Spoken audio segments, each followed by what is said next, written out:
अभिनेता सैफ अली खानला 25 लाख कॅशलेस मंजूर, मग सामान्यांना का नाही? मेडिक्लेम संघटनेची IRDAकडे तक्रार. सेलिब्रिटींना देण्यात येणाऱ्या विशेष वागणुकीवर प्रश्न उपस्थित. अंतरवली सराठीमध्ये देशमुख कुटुंबियांचे एकदिवसीय उपोषण. सरकारनं जरांगेंच्या मागण्या मान्य करून मराठा आरक्षण द्यावं. संतोष देशमुखांची मुलगी वैभवी देशमुखची मागणी. स्थानिक स्वराज्य संस्थांच्या निवडणुकांबाबत सुनावणी लांबणीवर. सर्वोच्च न्यायालयामध्ये 25 फेब्रुवारीला सुनावणी होणार. प्रकरण पुन्हा एकदा मेन्शन केलं जाणार. लोकसभेला शिंदे गटाकडून लढण्यासाठी तर भाजपकडून मला राज्यपाल पदाची ऑफर.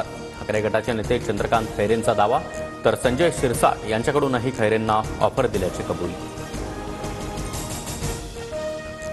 राज्यात आर्टिफिशियल इंटेलिजन्स विद्यापीठाची स्थापना होणार. उच्च आणि तंत्रशिक्षण विभागाचा मोठा निर्णय. समिती गठीत करण्याचे मंत्री चंद्रकांत पाटील यांचे आदेश. मुंबईतील सिद्धिविनायक मंदिरामध्ये भाविकांसाठी आता ड्रेस कोड.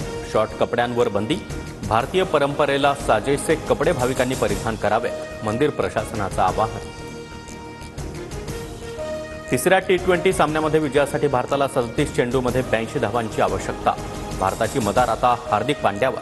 भारताच्या सध्या 86 धावांवर 5 विकेट्स.